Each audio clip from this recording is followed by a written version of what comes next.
Queridos, a paz do Senhor, é um prazer estar com vocês em mais uma EBP em Foco, Escola Bíblica de Professores, aqui direto da ADTO, Assembleia de Deus Ministério Teófilo Otoni.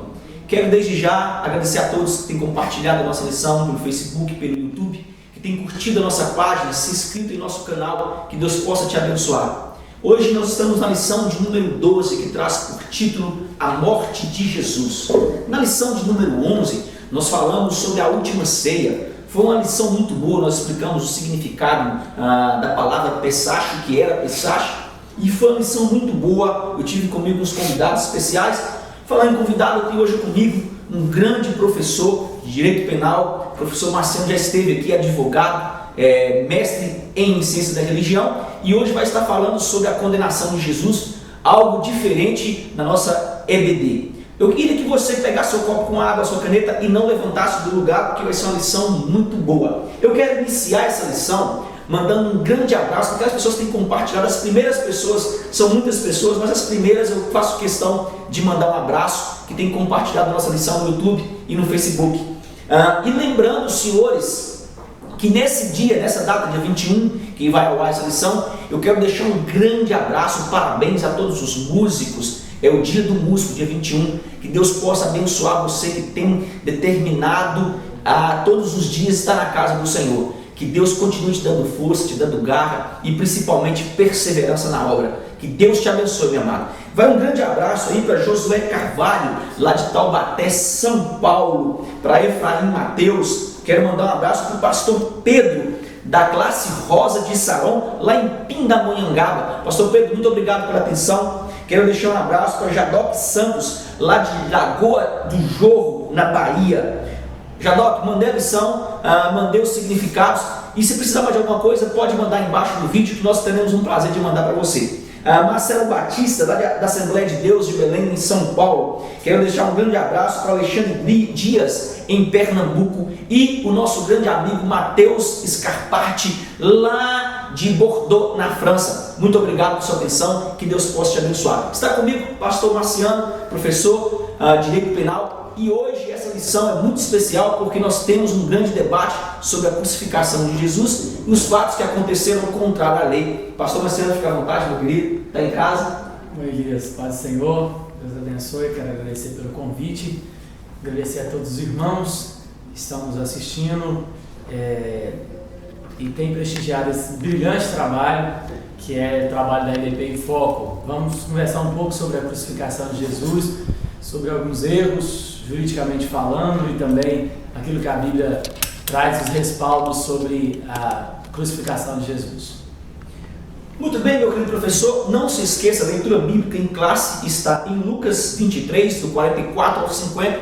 Leia para o seu aluno para que nós possamos entender a introdução. Eu vou começar a introdução lendo tópico a tópico com o pastor Marciano, e nós vamos discuti-los e trazer algo diferente da lição para que você possa ter em sala, para que o seu aluno entenda o que você quer transmitir através da crucificação. Pastor Marciano, fica à vontade. Bom, vamos falar sobre a introdução então. Os momentos que antecederam a prisão e julgamento de Jesus Cristo foram extremamente difíceis e penosos para ele e seus seguidores. As autoridades judaicas já haviam decidido em concílio pela sua morte e esperavam apenas um momento oportuno para isso. Não intentavam realizar o ato durante a Páscoa para não causar tumulto. Nesse momento surge Judas Iscariotes, um dos 12 discípulos, com a proposta de entregar Jesus a esses líderes, e foi o que ele fez. Preso, Jesus logo é submetido a julgamento que o condenou e entregou para ser crucificado. Pregado na cruz, Jesus, o homem perfeito, sentiu as dores dos cravos e o peso do pecado da humanidade. Muito bem, professor. Nessa introdução eu sei que ele vai preparar algo, e vou falar algo interessante aqui dentro do texto de Marcos 14, o versículo 1 até o 2, que diz assim, ó: e dali a 2 dias era a Páscoa e a festa dos pães ázimos. E os principais dos sacerdotes e escribas buscavam como o prenderiam com dolo e o matariam. Mas eles diziam: não na festa, para que porventura não se faça alvoroço entre o povo. Essa palavra dolo só vai explicar para nós agora, viu? Amados, nós temos que entender que Por inúmeras vezes, Jesus, ele fazia discursos sem meias palavras. Deixe isso claro para a sua sala. Jesus, ele não maquiava o que ele falava. Ele declarava abertamente as atrocidades e ilegalidades que estavam acontecendo no meio, naquele sistema, que nós podemos dizer, sistema político na época. Jesus não maquiava as palavras. As pregações de Jesus, ela começou a ofender quem? Os sacerdotes. Nós podemos dizer que as demais autoridades dessa época foram ofendidas pelo próprio Jesus através da sua palavra. Essas atitudes lhe renderam que muitos inimigos poderosos. Esses inimigos, conforme nós próprios lemos nas Escrituras, buscavam interesse em prendê-lo e julgá-lo. E essa palavra dolo me chamou a atenção. Eu sei que o pastor Marcelo vai falar um pouco sobre isso. Pastor Marcelo, fica à vontade sobre essa introdução que você tem a passar para os alunos e para os professores. Bom, eu gosto de pensar na semana que Jesus foi crucificado. Foi uma semana muito tensa, olhando politicamente e, lógico, espiritualmente. Hoje nós entendemos dessa forma. Mas naquela semana da crucificação de Jesus, você tem alguns fatores que ocorrem ali naquela semana e que são, vamos dizer assim, a gota d'água do que os religiosos queriam para a crucificação de Jesus. A intenção daqueles que pretendiam matar, e daqui a pouco a gente comenta mais um pouquinho sobre o Sinédrio, era justamente isso, era que eles tinham uma preocupação, dupla preocupação, na verdade. A primeira, de não causar alvoroço durante a Páscoa, de não matar Jesus durante a Páscoa. A segunda, se eles não fizessem isso, Jesus, na visão deles, poderia causar um tumulto durante a Páscoa, que era o quê? Através de seus ensinamentos, porque onde que ele chegava, ele ensinava. E aquela semana você tem um perigo. Jesus chega em Jerusalém, quando ele vem para a festa da Páscoa, ele chega, já tem uma afronta clara, né? Ele vai entrando e o pessoal gritando, Hosanas, Hosanas, e aí você já tem a primeira afronta da semana. Você tem a segunda afronta, que é Jesus indo ao templo e expulsando dali os mercadores, o que era uma afronta também. Aquilo já era sinais claro para eles de que Jesus causaria tumulto na Páscoa. E eles não queriam aquilo. Eles tinham duas opções: ou eles matavam Jesus antes da Páscoa, para que a festa acontecesse normalmente, ou eles deixavam Jesus durante a Páscoa e corriam o risco de Jesus atrair as multidões, porque ele atraía as multidões. A fama dele já era muito grande, então ele ia necessariamente atrair a multidão. E tudo aquilo encabeçado pelo Sinédrio, pelo sacerdote até então, Caifás e algumas outras autoridades religiosas e políticas até então, eles começam a ter o cuidado de levar Jesus dolosamente. O que é isso? De mostrar que Jesus cometeu alguns fatos que seriam considerados crimes ou que seriam considerados pecados de forma intencional, de maneira proposital. Os historiadores chegam até a discutir isso, se Jesus faz aquilo de forma proposital ou não. Eu já não creio necessariamente nisso, porque assim como a própria lição fala de Judas, que Judas não era necessariamente um predestinado a trair Jesus, mas ele teve a opção de trair Jesus. Se Judas não tivesse traído, outra pessoa tinha acontecido, tinha feito do mesmo jeito.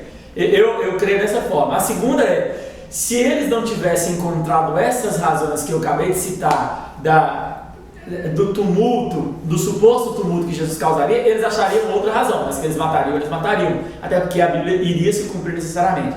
Então, esse momento político, o momento em que aquele povo vivia, o perigo que o Sinédrio tinha, o perigo que as autoridades religiosas tinham de perceber que eles estavam perdendo a moral em tese, se comparado o discurso deles com o discurso de Jesus, eles tinham necessariamente problemas. Então, Jesus atraía naquele momento muito mais que eles, apesar de, no momento posterior, logo em seguida, quando Jesus é condenado, ele é condenado com a ajuda daqueles que acabavam de gritar Hosanas, Hosanas. Então temos... eu acho interessante isso na sala, porque às vezes nós tiramos o sistema político que Jesus estava em volta e o aluno tem que ficar claro para o aluno que o medo deles era justamente o que o senhor falou. A festa poderia trazer um grande prejuízo para o sistema. Muito bem explicado pelo pastor Marciano. Amado, sobre o pastor Marciano falou sobre Judas, é bom você anotar na sua revista o original. O termo Judas no original significa Loudas, que é uma helenização, a junção desse nome hebraico que era Yehudá. É a palavra que significa abençoado, louvado, sendo por sinal o nome do apóstolo que se repete mais vezes, 20 vezes, depois de Simão Pedro, ok? Eu vou continuar no tópico número 1 aqui, para que nós possamos entender, que diz as últimas advertências e recomendações. Diz aflição interior. Sabendo que era chegada a sua hora, Jesus trata de dar as últimas advertências e recomendações aos seus discípulos. Todos os evangelistas registram a advertência de Jesus, que Jesus fez a Pedro. Faltava pouco para o mestre ser preso, e tanto ele quanto os seus discípulos iriam passar por um conflito interior sem precedentes. Daí a necessidade de estarem preparados espiritualmente para esse momento. Pedro é avisado de que Satanás o queria peneirar. No Monte das Oliveiras, pouco antes de sua prisão, ele advertiu a todos sobre a necessidade da oração para suportar as provações que se avizinham. Podemos falhar e muitas vezes falhamos, entretanto, não é por falta de aviso. Pastor Marcelo, você notou algo sobre isso? Sim. Cristão tem uma mania de não se preparar. Muitas coisas, às vezes, na igreja, nós que somos evangélicos, vamos falar assim, principalmente no meio evangélico, nós temos uma mania de não se preparar para muita coisa, das mínimas coisas até as coisas maiores. Das mínimas coisas, desde às vezes um louvor que será entoado, desde às vezes uma programação de culto, desde às vezes uma programação de escola bíblica dominical que o sujeito não programa, ele também não programa espiritualmente para nada. E uma das maiores lições que eu tenho, nós temos obviamente muitas lições de Jesus, a nossa vida é baseada, tem que ser baseada nas lições de Jesus, mas para mim uma das maiores lições de Jesus são as preparações que ele tinha para os momentos. Antes de começar o ministério, preparação, jejum, ir no deserto. Antes de ir para a crucificação, preparação, oração, conversa com os discípulos, explicando o que estava acontecendo, celebra a ceia, sobe no monte, subindo no monte, ele se prepara, ele conversa, é o tempo todo se preparando. Essa lição de Jesus, quando eu vejo assim, o momento da agonia de Jesus, as pessoas veem aquilo de uma forma só num foco assim, Jesus estava ali, estava preocupado. Espiritualmente? Não, em tudo Jesus era assim. Jesus era programado para todas essas coisas. O discurso dele de João 15, 16, 17, você vai ver isso. Ele é chegada a minha hora, meu momento está chegando, foi a lição passada, né? Meu momento está chegando o tempo todo. Então ele se preparou para aquilo. Ele se preparou espiritualmente para enfrentar aquele problema. O que nós, às vezes, como cristãos, não fazemos.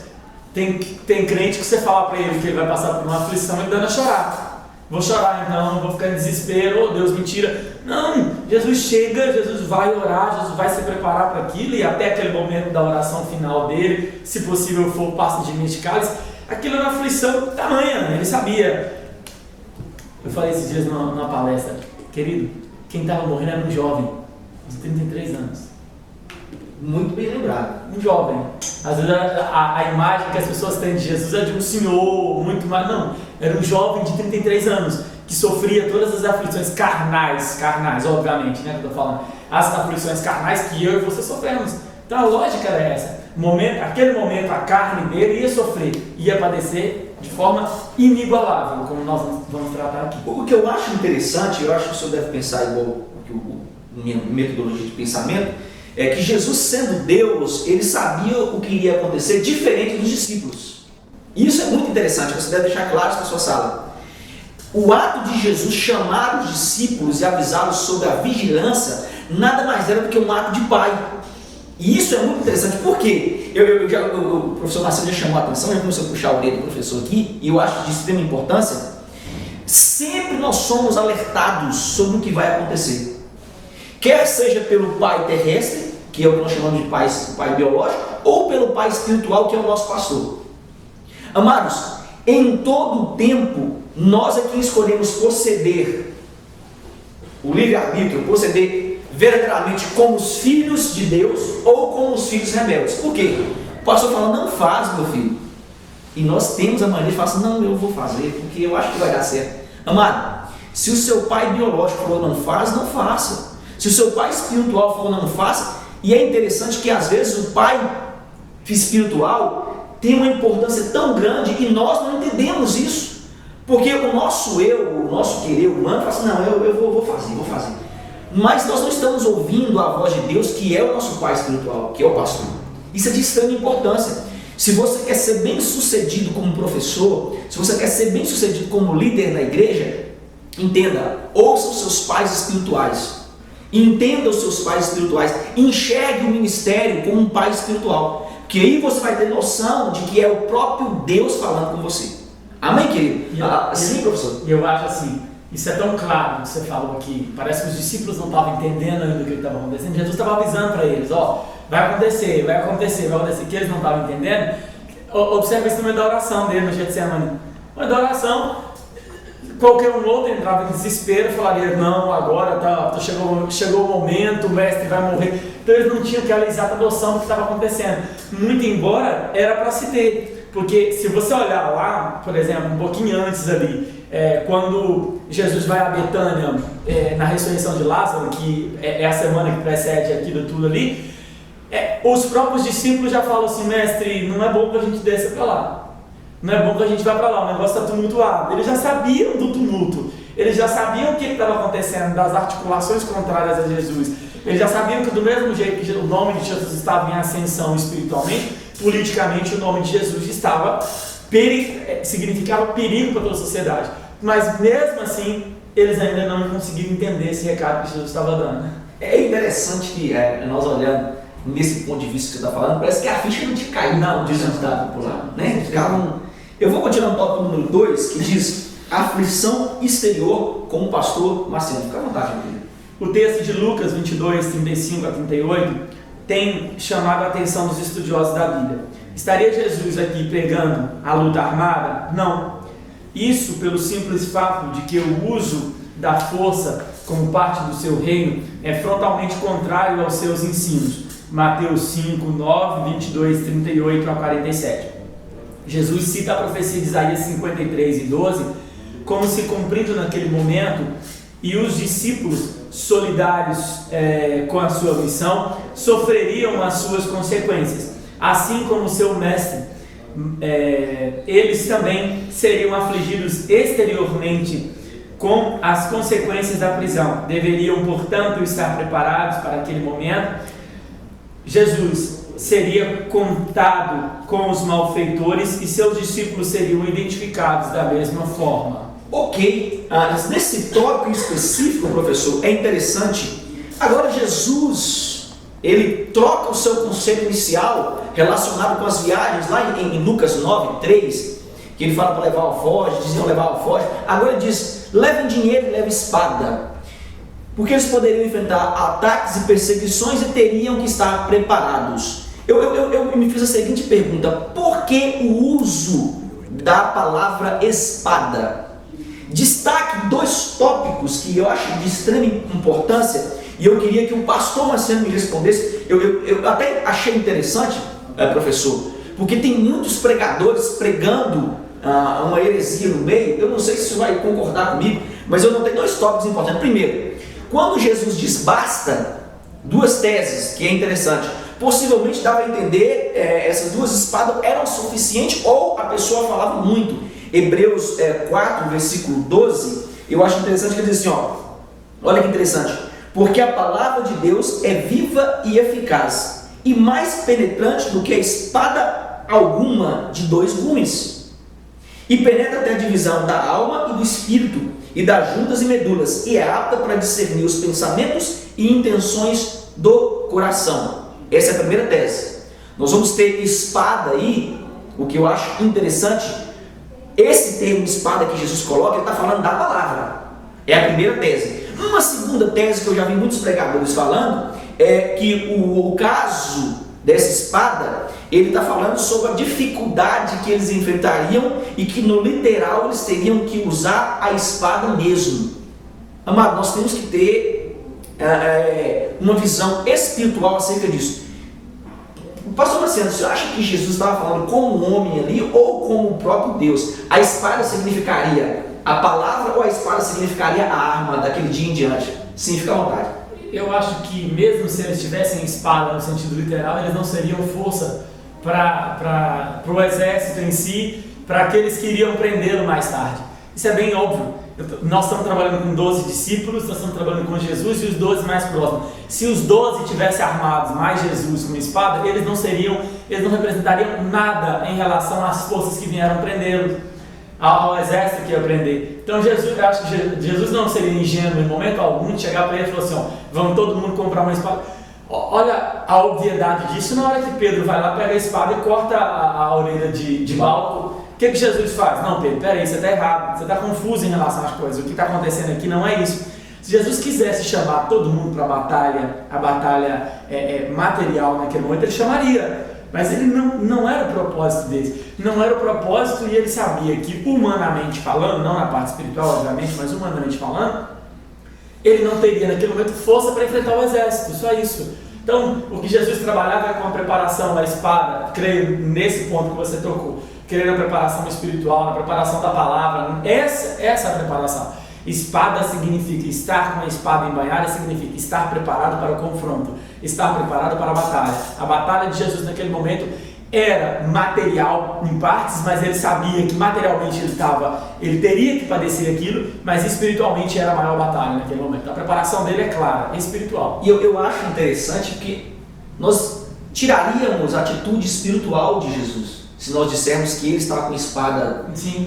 Não é? Tiraríamos a atitude espiritual. E ele em todo o tempo dizia, o meu reino não é deste mundo. Não é deste mundo. Isso é bem lembrado, viu, professor? Explique isso para o seu aluno, deixe esse tópico bem claro. Eu vou continuar no tópico número 2. Lá na sequência, Pilatos questionando ele sobre o reino. Sim, muito bem lembrado. Meu reino não é daqui não, nada com isso não. Então, isso é muito claro. Ele sabia o confronto que ele estava enfrentando. E ele não chamava ninguém para preparar para partir para cima naquele momento. Tópico número 2, Jesus é traído e preso. A ambição.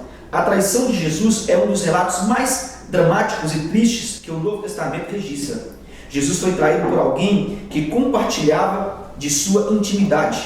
Judas, conforme relata Lucas, foi escolhido pelo próprio Cristo para ser um dos seus apóstolos. O que levou, portanto, Judas a agir dessa forma? Os textos paralelos sobre o relato da criação mostram que Judas era avarento, amava o dinheiro e a ambição. E a ambição o levou a entregar o Senhor. Amado, eu queria que você anotasse nesse tópico para a sua sala o significado de avarento.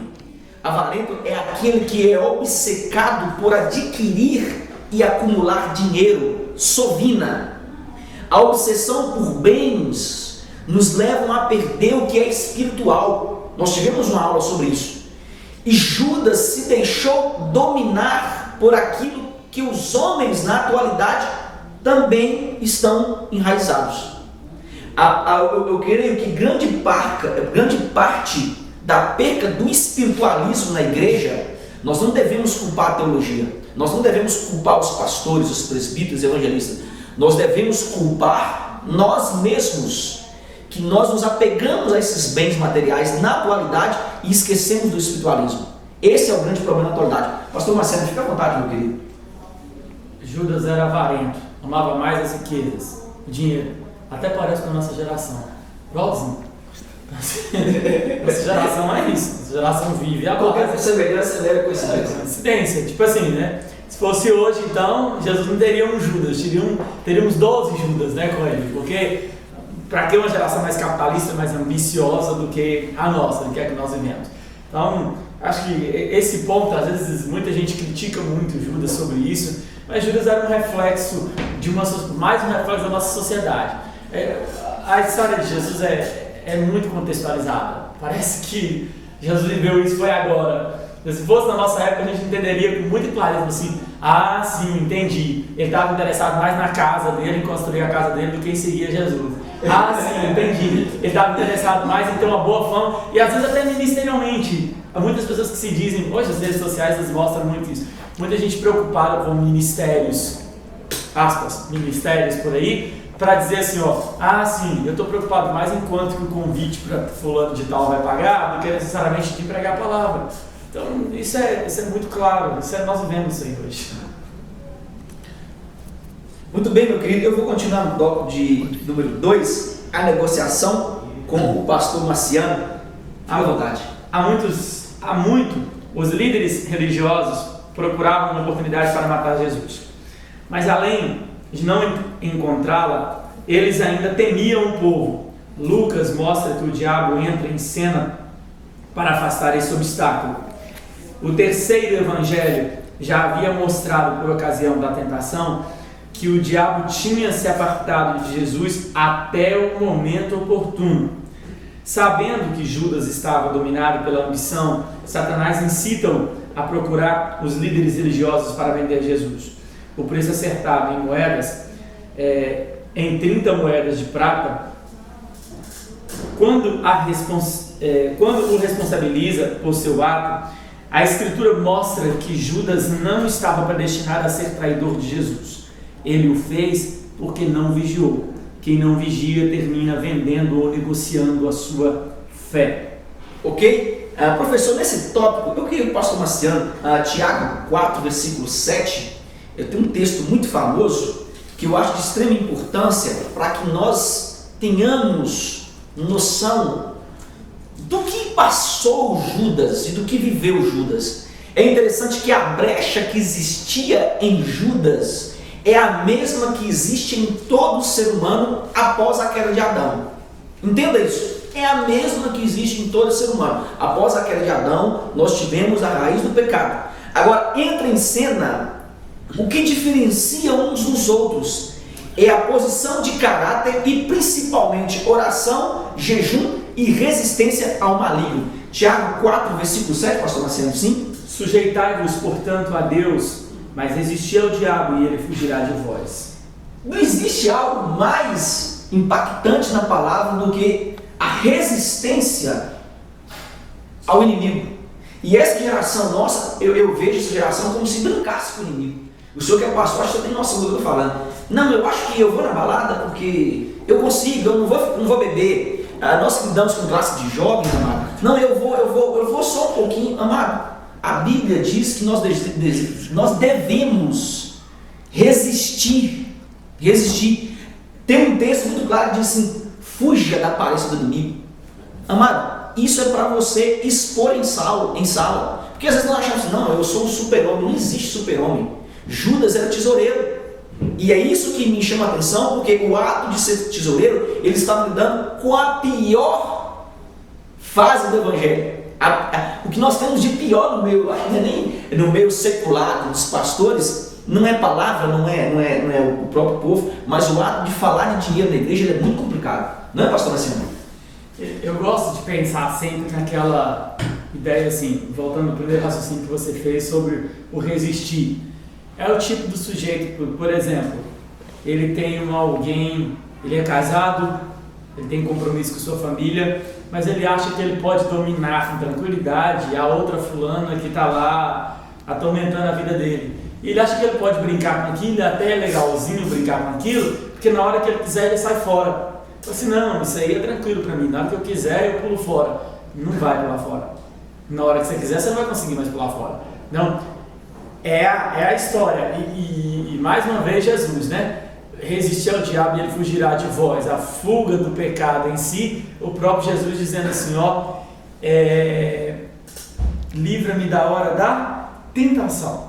Agora, se Jesus fala isso, quem sou eu para contestar? Ok, professor, então eu vou prosseguir no tópico de número 3, e é nesse tópico em específico, eu vou ler os dois tópicos, para que o pastor Marciano dê uma noção jurídica, para que nós venhamos entender e levar para a nossa classe. Diz o julgamento e a condenação de Jesus. Na esfera religiosa e na esfera política é o tópico número 2. Diz assim: os conflitos entre Jesus e os líderes religiosos de Israel começaram muito cedo. As libertações, as curas e a autoridade com que transmitia a palavra de Deus fez com que as multidões passassem a seguir a Jesus. Essa popularidade entre as massas provocou inveja e ciúmes dos líderes religiosos que perdiam espaço a cada dia.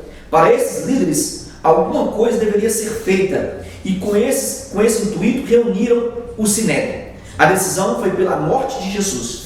O passo seguinte foi fazer um processo formal contra Jesus, onde ele seria falsamente acusado de ser um sedioso que fizera Israel se desviar. O tópico de número 2 diz, na esfera política, diz: para os líderes religiosos, Jesus era um herege, acusado de ter blasfemado e que deveria ser tirado de cena a qualquer custo.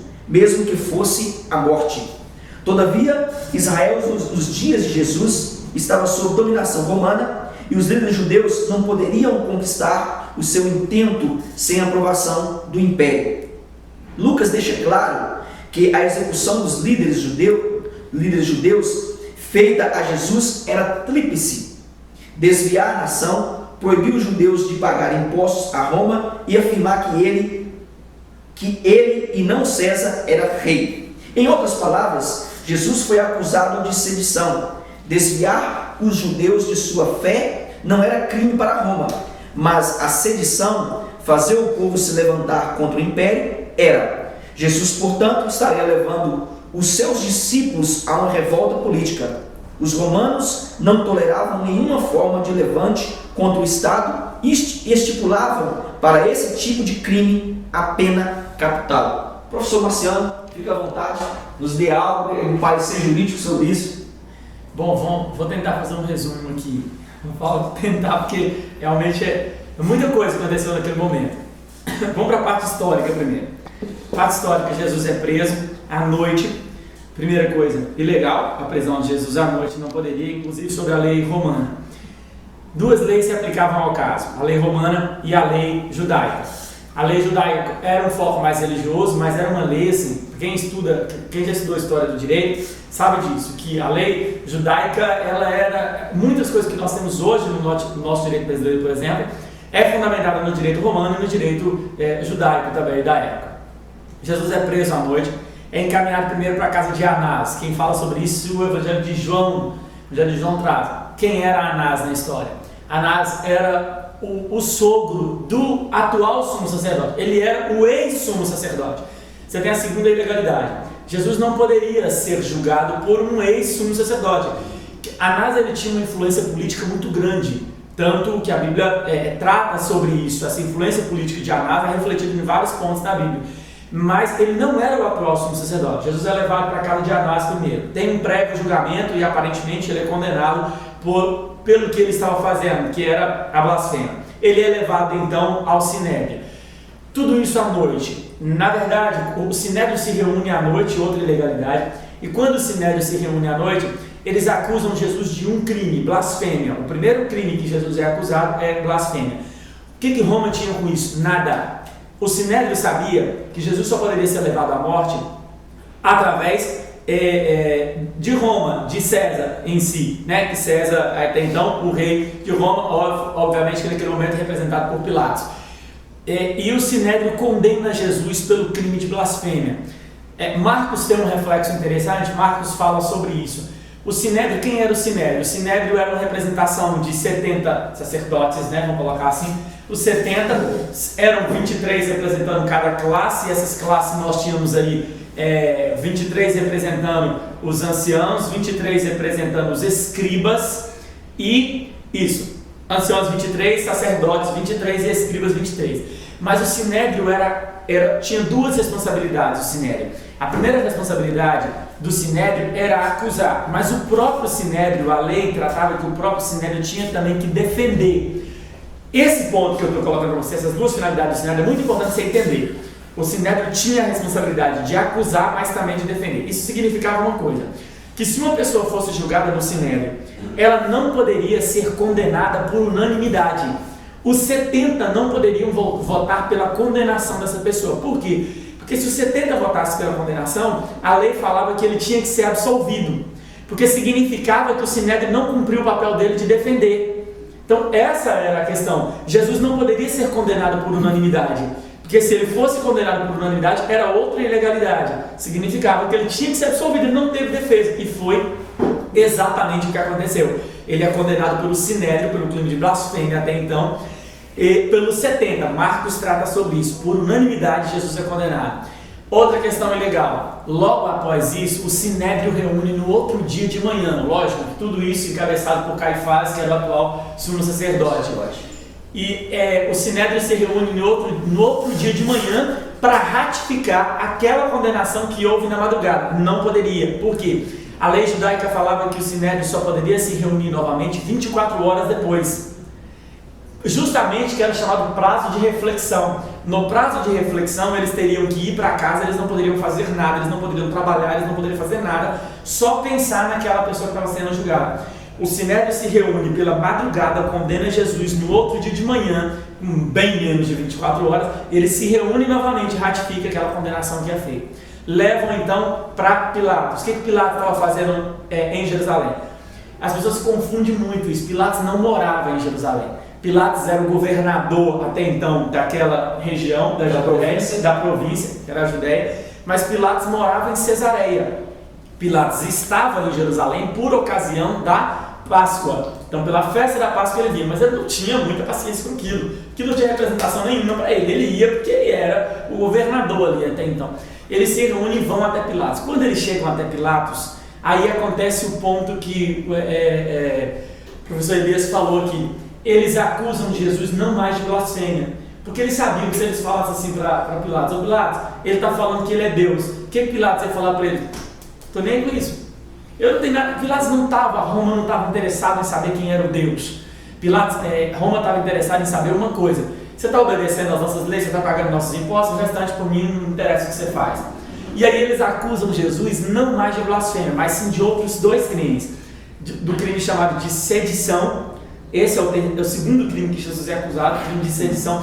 Sedição nada mais é do que revolta, do que o motim.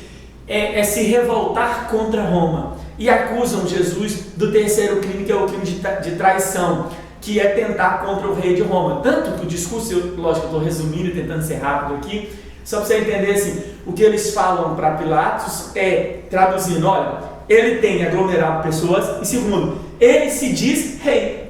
E aí você percebe isso nitidamente no discurso, quando Pilatos começa a interrogar Jesus. Pilatos começa a falar com ele, você é rei? Ele fala assim: não, meu rei não é deste mundo não. Traduzindo, Jesus estava mostrando claro para ele: eu não tenho nada a ver com esse crime de traição. Roma não precisa se preocupar comigo. Jesus não estava interessado no reino, aquele reino material que Roma queria. O reino de Jesus não era esse, de fato. E Pilatos questiona, Pilatos absolve Jesus pela primeira vez. Quando Pilatos absolve Jesus pela primeira vez, Herodes também estava na cidade. Herodes nada mais era do que o governador da Galileia, né? Porque ele estava também ali presente. Pilatos, sabendo disso, manda Jesus para onde? Para Herodes. Deixa eu te fazer um resumo para você.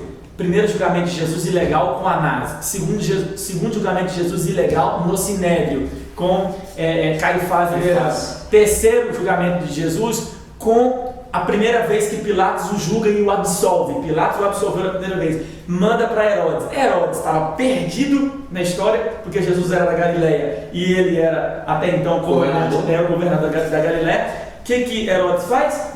De novo absolve Jesus. E alguns historiadores, Flávio José, chegam a mencionar sobre isso. Que ele põe sobre Jesus uma capa. Ele põe sobre Jesus uma capa. Por quê? Representando que ele era inocente. E Herodes não estava no mínimo interessado para Jesus naquele momento, não tinha o menor interesse. Acho que Herodes até estava gostando daquela confusão, porque atraiu um pulo para ele. Atraiu, e ali no palácio Herodes absolve Jesus. Quarto julgamento de Jesus. Jesus volta para a mão de Pilatos. Quando Pilatos vê Jesus chegando, aquilo dá um desespero em Pilatos. A razão era muito simples: o que eu vou fazer com esse sujeito? Jesus, o que ele comentava naquele momento, eu já absolvi esse sujeito. Só que Pilatos tinha um problema. Pilatos estava contra a parede. Anos antes, Pilatos teve um problema com César. Qual foi o problema? A história diz assim, Pilatos teve um problema com César porque César não queria que mexesse na religiosidade do povo judeu. César sabia que o povo judeu, se mexesse na religiosidade dele, eles quebravam tudo, e até hoje. Eles são uma bomba até hoje. Era o povo que estava sob o domínio de Roma, mas o povo de mais difícil de servir Roma era o povo judeu. Então César não queria mexer, César queria uma coisa: pague os seus impostos, ponto, e acabou. Toda vez que você vê a ligação de Roma com o povo judeu, era esse. E Pilatos teve um problema, sabe por quê? Pilatos manda pegar, me foge a memória, as hastes, né, sobre o Deus romano e colocar dentro do templo judeu. Quando ele coloca isso dentro, ele causa uma revolta, e a história diz que isso poderia ter sido em torno de 2 ou 3 meses anterior a essa confusão toda, e aquilo causou uma revolta, e essa revolta chegou ao conhecimento de César. A relação dele com César não era boa, então ele tinha um problema. Se eu aprontar de novo. E tanto que o Sinédrio, o próprio Caifás, quando eles chegam diante de César, ele chega e fala assim, ó, se ele não fosse culpado, nós não traríamos ele aqui. Verdade. Se ele não fosse culpado, estava se trazendo. O que Caifás estava dando um recado para César é o seguinte, ó, você quer que nós damos um recado de novo para Pilatos? Você quer que nós damos um recado de novo para César? Se ele não fosse culpado, nós estávamos trazendo ele aqui. Então ele percebe, ele está contra a parede. Em partes, ele entendia, Jesus tem que ser absolvido, porque ele não encontra, e ele fala isso por diversas vezes no discurso dele, eu não encontro razão de condenar esse homem. Segundo, a pressão política era grande sobre ele, a religiosa, e ele sabia que ele não podia se queimar com César de novo. Aí ele recebe Jesus mais uma vez para fazer um novo julgamento. Aí é na hora que a mulher de Pilatos entra em jogo. A mulher de Pilatos, sobre o sonho e tal, aquela coisa mais.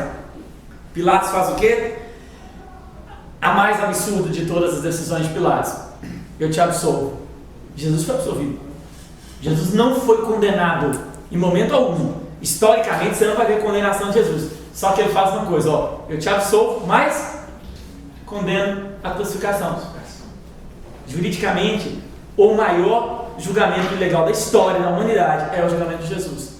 Ele não é condenado em momento algum por quem deveria ser condenado, mas Pilatos o absolve, só que Pilatos sabia, aí ele faz aquele discursinho falso dele lá de lavar as mãos, manda crucificar. A maior ilegalidade ainda vem por parte de Pilatos. Eu absolvo você, mas eu mando crucificar. Então, esse ponto, esse quinto ponto, você tem que perceber aonde que Jesus entrou e esse julgamento demorou. Você percebe, Anás, Caifás, Pilatos a primeira vez, Herodes, Pilatos a segunda vez. Então você tem 5 vezes Jesus é julgado, 5 vezes. Todas elas sobre a égide da ilegalidade da lei romana, sobre a égide da ilegalidade da lei judaica. Em todos os pontos o julgamento de Jesus foi ilegal. Mas tinha que ser assim. Nós que cremos espiritualmente, eu acho que a maior fundamentação disso é Isaías 53, para quem entende de Bíblia, sabe, isso é a maior fundamentação. Mas sobre o julgamento de Jesus, ele tem um resumo de ilegalidades, os crimes, blasfêmia, o crime de sedição e o crime de traição. Jesus é condenado, por quê? Não tem explicação. Não tem explicação. Isso nos dá uma visão de que o reino político vai tirar o espiritual em todo o tempo. Isso aí eu acho interessante. Eu tenho uma outra visão, eu queria que você marcasse, professor. Eu assumo o compromisso diante de vocês de trazer na terça-feira, na próxima terça-feira, após o dia 5, a palestra do professor Marciano, pastor Marciano, será elaborada dia 30. E eu vou pedir para filmar essa palestra e vou colocar no canal da EBP, para que você tenha essa palestra toda. Porque essa lição vai ao ar dia 21, então no máximo até o dia 5 eu vou colocar no ar a palestra toda do professor, mas não é isso? Isso, eu vou fazer uma observação sobre essa palestra, porque assim, por isso que eu falei, eu vou tentar resumir, porque nessa palestra eu coloco todos esses pontos, é uma palestra de 1h30, quase 2 horas mais ou menos, então eu coloco todos esses pontos sem essa correria aqui necessariamente, mas de mostrar quais são os pontos, aonde que está a fundamentação disso. E eu acho muito interessante a fundamentação, porque eu lecionei essa palestra um dia e tinha um rapaz que era ateu na palestra, e ele foi assistir a palestra e ele sentou comigo depois e falou assim, Marciano, historicamente explica tudo o que aconteceu. E aí ele falou assim, ó, você sabe, eu tenho uma amizade com ele, até hoje estou orando pela vida dele, ele falou, você sabe que eu sou ateu. Entretanto, a explicação, o que me faltava era entender essa explicação do que aconteceu historicamente com Jesus. E essa explicação, é óbvio que quando nós conectamos a história com a Bíblia, você vai ver que ela se encaixa perfeitamente, inclusive nas profecias todas sobre o julgamento de Jesus. Eu acho muito bem dotado nós termos em mente o que aconteceu, e essa palestra vai ser muito ampla para você, professor. Eu vou pedir para filmar e vou colocar no EBP em Foco o mais rápido possível. Para que eu tive na palestra, foi realmente uma palestra que chamou muita atenção, porque tinha fatos que eu nunca tinha parado para prestar atenção. Às vezes nós lembramos somente do espiritual e esquecemos do contexto carnal histórico. E sempre a história ela vai se encontrar na Bíblia, é o que eu sempre falo. Eu acho interessante, pastor Marciano, o texto de João 12, 18 e 19, e eu queria que você lesse para a sua sala, que ele diz, por isso a multidão lhe saiu ao encontro, porque tinha ouvido que ele fizera este sinal. Disseram, pois, os fariseus entre si, vedes que nada aproveitais, eis que toda a gente vai após ele. Então há nesse sentimento de ciúmes e inveja o ato de proclamar a morte de Jesus. E eu quero deixar um recado claro para você, professor, que o sentimento de ciúmes e inveja vai te perseguir durante todo um tempo, em todo o ministério. O pastor Marcelo fala, quem tem chamada não tem concorrência. Amado, o inimigo sempre vai se levantar dentro da própria igreja para tirar o seu cargo, para tirar os seus projetos. Não se preocupe com isso. Se levantaram contra Jesus, não vai ser assim. Não se preocupe. Apenas faça o que Jesus fez. Ore e jejue. E Deus vai te dar a recompensa. Não perca tempo com ciúmes e inveja. Trabalhe. Não queira ser, a pastor Marcelo sempre diz, não queira ser visto, mas queira serviço. Isso é muito interessante. Eu vou continuar no tópico de número 4, a crucificação e a morte de Jesus, com o pastor Marciano. O método. A pena capital imposta pelo Império Romano aos condenados se dava através da crucificação. Os pesquisadores são unânimes em afirmar que essa era a mais cruel e dolorosa forma de execução.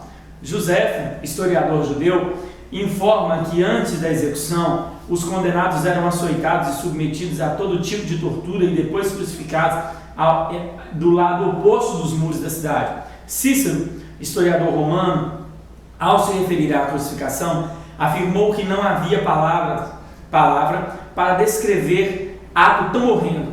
A mensagem do Império Romano era clara: isso aconteceria com quem se levanta contra o Estado. Jesus, portanto, sofreu os horrores da cruz.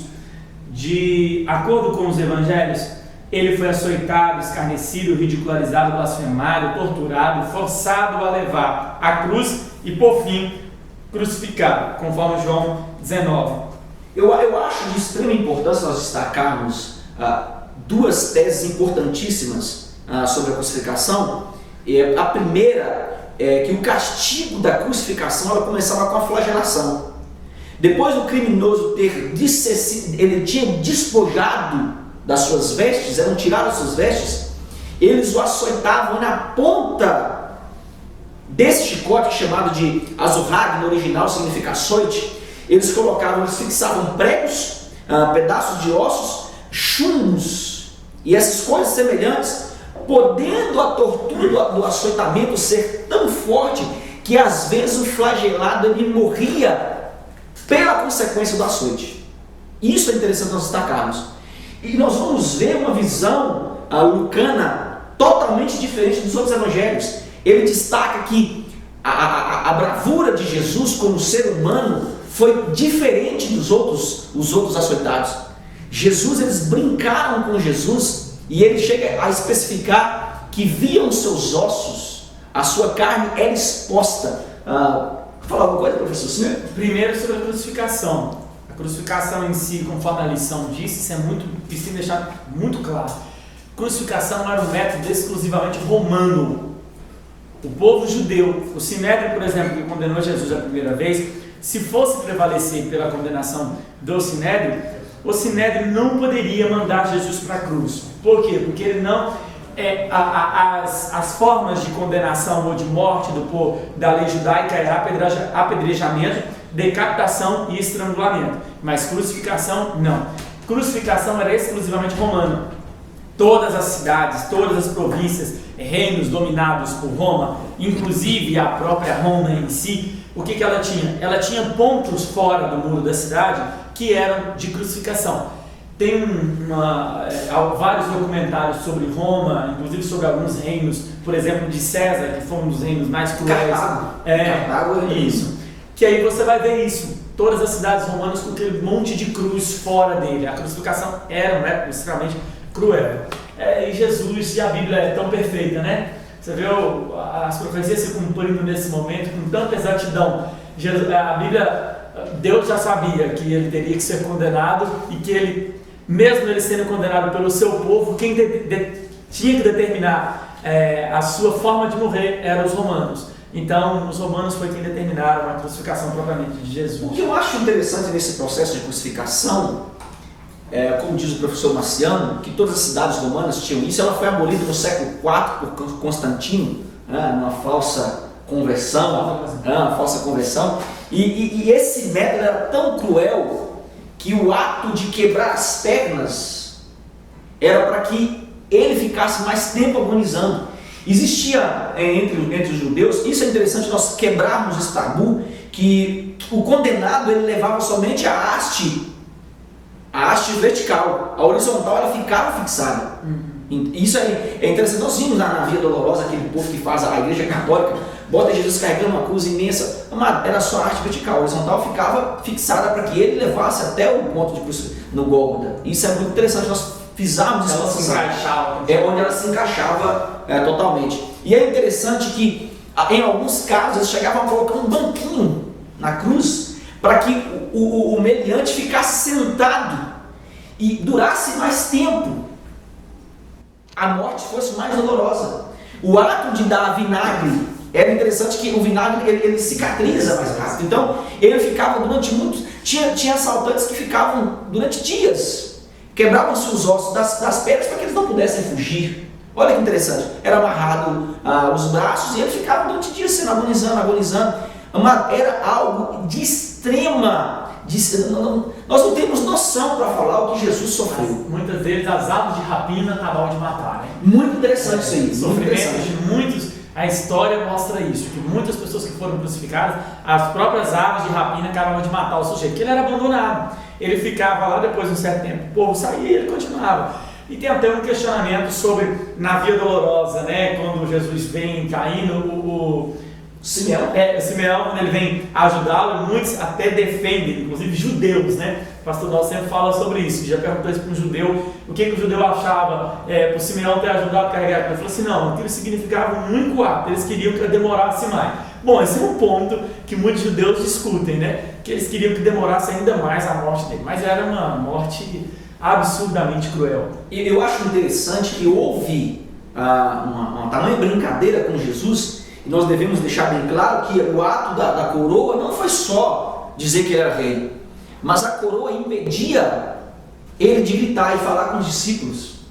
Olha que interessante, porque a fixação da coroa, a cabeça baixa a todo tempo, nos momentos finais era impossível falar e gritar. E quando ele tentava levantar a cabeça, os espinhos entravam no crânio. Então existia algo muito interessante sobre a coroa que você deve deixar especificado para a sua sala. Eu vou continuar no tópico número 2, o significado que diz: por muitos críticos, Jesus não passou de um Marte, como foram tantos outros líderes judeus que viveram antes dele. Todavia, a teologia lucana depõe contra essa ideia. O que se espera da morte de um Marte não pode ser encontrado na narrativa da morte de Jesus. Para Lucas, Jesus morreu vicariamente pela humanidade. A relação que Lucas faz do relato da paixão com a narrativa do servo sofredor de Isaías 53 mostra isso. O servo sofredor Jesus justifica a muitos. O caráter universal da salvação presente em Isaías 53 aparece também em Lucas. Jesus, portanto, é o servo sofredor que se humilha até a morte de cruz, mas é exaltado e glorificado por Deus pela obra que realizou. Eu acho interessante Isaías 53, no versículo número 4, que diz que certamente Ele tomou sobre si as nossas enfermidades e as nossas dores levou sobre si. E nós o reputávamos por aflito, ferido de Deus e oprimido. Mas Ele foi traspassado por nossas transgressões e moído pelas nossas iniquidades. O castigo que nos traz a paz estava sobre ele. É um texto fantástico. E eu acho que a sua sala, eu arrepio. E à medida que o pastor Marcelo ia falando a respeito da condenação de Jesus, eu arrepiava em ver a profecia de Isaías se cumprir. Os homens têm que armar um sistema para que Jesus fosse condenado. Amado, a Bíblia tem que se cumprir. E nós vimos em Isaías dizer que ele não tinha beleza nem formosura. Ninguém o desejava quando ele estava na cruz do Calvário. Então, esse tópico número 2, mostre para o seu aluno esse texto de Isaías e, se possível, coloque de pé. E se existe alguém não cristão dentro da sua sala, é um momento exato de fazer um apelo. Porque nós vimos aqui o cumprimento da profecia. Professor, fica à vontade. Eu sou apaixonado pela Bíblia, mas Isaías 53 para mim é o maior capítulo da Bíblia. E às vezes é difícil ser, acho que todo mundo tem isso, né? Um capítulo que eu gosto da Bíblia toda, mas tem alguns capítulos que são assim, apaixonantes. E para mim é Isaías 53. Eu sempre falei isso, sempre disse isso na minha vida. E eu acho muito interessante sobre essa reflexão do Isaías 53, e você vê o cumprimento dela com tanta exatidão, né? Como cordeiro mudo, Jesus sendo julgado, isso reflete muito claro. O que ele tratava ali não era simplesmente o ponto de vista assim, eu estou aqui como Deus, não. Ele, cordeiro mudo, Pilatos por diversas vezes o interrogando, Caifás o interrogando, no Sinédrio ele se mantém calado o tempo todo. Em partes, isso é tão interessante. Mais um ponto sobre o julgamento de Jesus. Vou contextualizar você aqui, quando você vê aqui no Brasil, às vezes para quem não é da área do direito, quem é da área do direito já vê isso mais no cotidiano.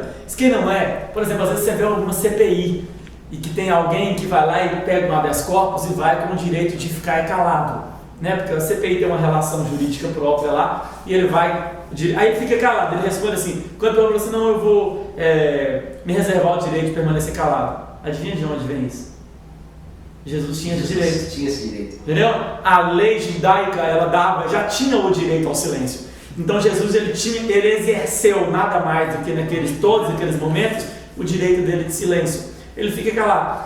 Por primeira razão, por ser direito dele. Segunda razão, porque ele sabia que era chover numa olhada ali. Era remar contra a maré naquele momento. Não estou falando como Deus, obviamente como Deus, uma palavra dele, mas como homem, diante do Sinédrio, 70 julgando, ele sem advogado.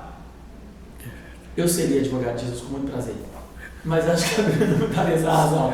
Mas é porque tem muito cristão que às vezes é muito inocente e fala assim, não, esses advogados, meu irmão, o que mais me revolta às vezes pelo julgamento de Jesus é que Jesus não teve defesa. Jesus não tinha ninguém para defender, não tinha um advogado naquele momento que chegasse para ele. E deixa eu te explicar, não é porque na lei judaica não previa isso não, viu? Muito pelo contrário, a lei judaica previa isso, tá? Então, essa na correria, então ninguém se interessava, nem pela defesa dele ninguém se interessava. Eu acho lindo, acho maravilhoso, acho que o que Elias falou é muito importante. Leia isso, medite no Isaías 53, compara esse julgamento com Isaías 53, que vai ser perfeito o casamento. Muito bem falado pelo professor e pastor Marciano, esse tópico interessantíssimo da sua sala, Isaías 53. A conclusão diz, é um fato histórico que Jesus foi condenado pelos líderes religiosos e executado pelas leis romanas. Todavia, devemos lembrar de que a causa primeira que levou Jesus, de fato, à cruz, foram os nossos pecados. O apóstolo Paulo também destaca esse fato. Aquele que não conheceu o pecado, o fez pecado por nós, para que nele fôssemos feitos justiça de Deus. A cruz resolveu o problema do pecado e todos nós, finalmente, podemos desfrutar a paz com Deus. Deus seja louvado. Quero despedir de vocês com um forte abraço, deixando o texto de Isaías 53, o capítulo de número 11, versículo de número 11, capítulo 53, versículo número 11, diz: Ele verá o fruto do penoso trabalho de sua alma e ficará satisfeito, o meu servo, o justo. Olha que interessante, com o seu conhecimento justificará muitos, porque as iniquidades dele levará sobre si. Leia esse texto na sua sala com seus alunos, faça uma oração, e eu tenho certeza que Deus fará grandes maravilhas nessa aula. Meu convidado, pastor Marciano, fique à vontade das considerações finais. Que Deus te abençoe, muito obrigado por atender mais um convite e que Deus continue enriquecendo e abençoando seu ministério. Amém, Elias, obrigado pelo convite, agradecer aos irmãos que estão nos assistindo, dar algumas dicas para vocês. A lição é muito rica, leia materiais à parte, assim, a própria lição tem algumas dicas sobre, por exemplo, a revista Ensinador Cristão, que é uma revista muito boa. Quem tem, pelo menos, a história dos Hebreus, do Flávio Joséfo, dá uma lida nisso antes de ir para a sala. Eu sempre aconselho fazer isso, porque o Flávio Joséfo não era, muito embora ele não era um escritor cristão, né? Os anos dele logo posterior ali, ano 37 ao ano 103 depois de Cristo, ele não era um ensinador, um escritor cristão, mas os relatos dele batem exatamente com a Bíblia. Então, o que reforça a nossa argumentação. E muitos outros livros que você tem, de boa dica, dê uma lida e faça uma boa lição, tenho certeza que vai ser maravilhoso. E a palestra Elias vai colocar lá no EBP em Foco. Ok, eu vou colocar a palestra que vai servir como subsídio para você, professor. Eu tenho certeza que você anota tópico a tópico e mande para a EBP o pedido do seu material. Eu tenho prazer em te enviar durante a semana. Que Deus possa te abençoar. Forte abraço e paz do Senhor.